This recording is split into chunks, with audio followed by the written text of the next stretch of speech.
Senado aprova mudanças no Código Penal Militar.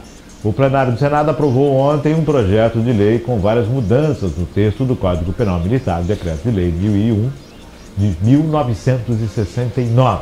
O projeto, PL 2233 de 2022, teve origem na Câmara dos Deputados e não foi modificado pelo Senado. Assim, ele segue agora para a sanção presidencial.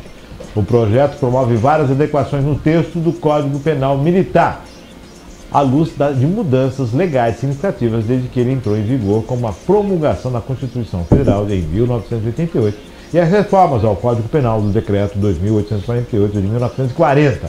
A maioria das atualizações é apenas de redação, eliminando terminologias obsoletas, mas há algumas intervenções sobre o conteúdo.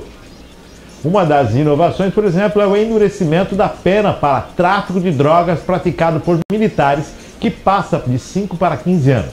Atualmente são até 5 anos. Além disso, o militar que se apresentar para o serviço sob o efeito de substância entorpecente poderá agora ser punido com reclusão de até 5 anos.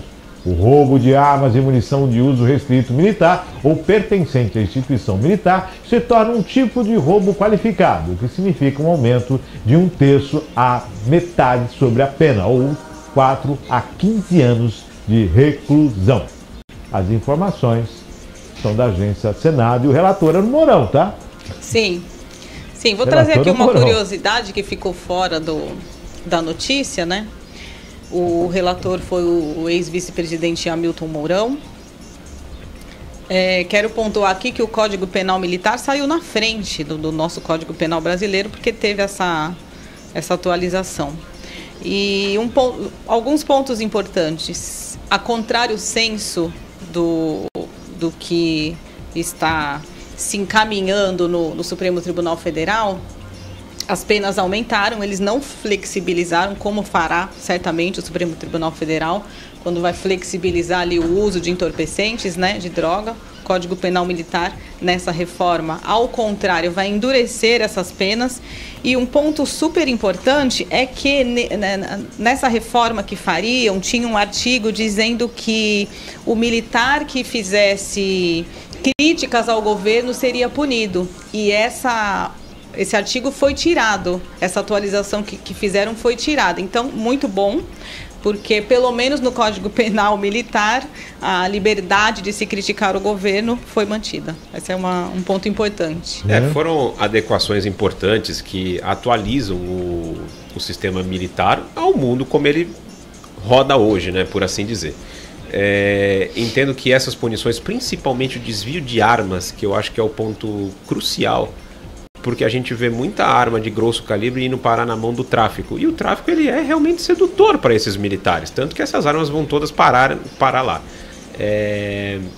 Eu acho que essa mudança ela é importante, traz uma adequação melhor e faz com que o militar pense 2 vezes antes de cometer um crime. Muito embora aqui no Brasil, como eu disse, o crime é muito sedutor. Eu vou só fazer eu acho que a gente precisa fazer uma adequação em toda essa questão desse texto, porque assim, não é a farda, não é o paletó e a gravata, não é a faixa do presidente, é o caráter da pessoa. Perfeito. Seja ele militar, seja ele político, seja ele trabalhador comum, é o caráter. E o caráter dessa pessoa, em utilizar da ferramenta que ele tem para se beneficiar, é que a gente tem que ficar de olho. Quando um militar, a gente imagina um militar, a gente imagina uma conduta reta. Então, como um militar, ele pode estar se utilizando do tráfico de drogas. Nós tivemos um caso de um piloto da Força Aérea, um piloto da presidência, que foi pego com essa situação. Sim.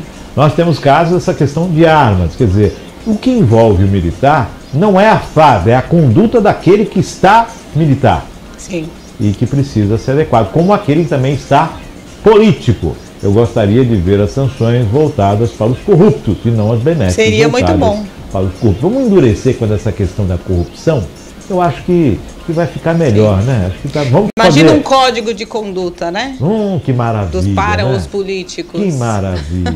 E coloca sob o jugo da população para ver se vai escapar um. Sim. Não vai escapar ninguém.